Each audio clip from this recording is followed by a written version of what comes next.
Ang mabuting balita ng Panginoon, ayon sa Gawa ng mga Apostol.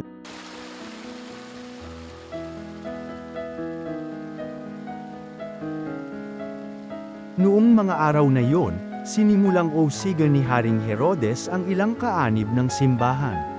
Pinapugutan niya si Santiago, kapatid ni Juan.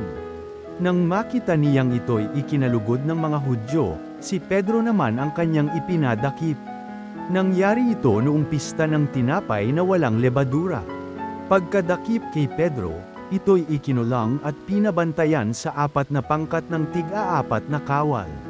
Ang balak ni Herodes ay iharap siya sa bayan pagkatapos ng pista, kaya'y nanatiling nakabilanggo si Pedro. Samantala, siya'y taimtim na ipinananalangin ng simbahan. Gabi noon, si Pedro ay natutulog sa pagitan ng 2 kawal. Gapos siya ng 2 tanikala at may mga tanod pa sa harap ng pinto ng bilangguan. Siya'y nakatakdang iharap ni Herodes sa bayan kinabukasan.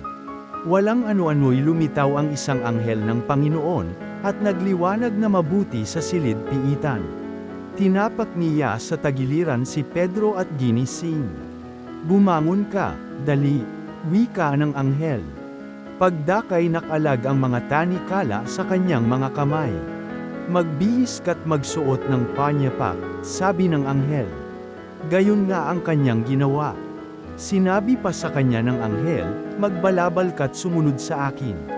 Lumabas naman si Pedro at sumunod sa kanya, ngunit hindi niya alam kung tunay ang nangyayari. Ang akala niya ay nananaginip lamang siya. Nakalampas sila sa una at pangalawang bantay, nakarating sila sa pintuang bakal na labasan patungo sa lungsod. Ito'y kusang nabuksan, at lumabas sila.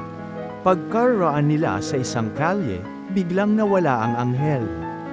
Naliwanagan ni Pedro ang nangyari kaya't sinabi niya, "Ngayon ko natiyak na totoo palang lahat.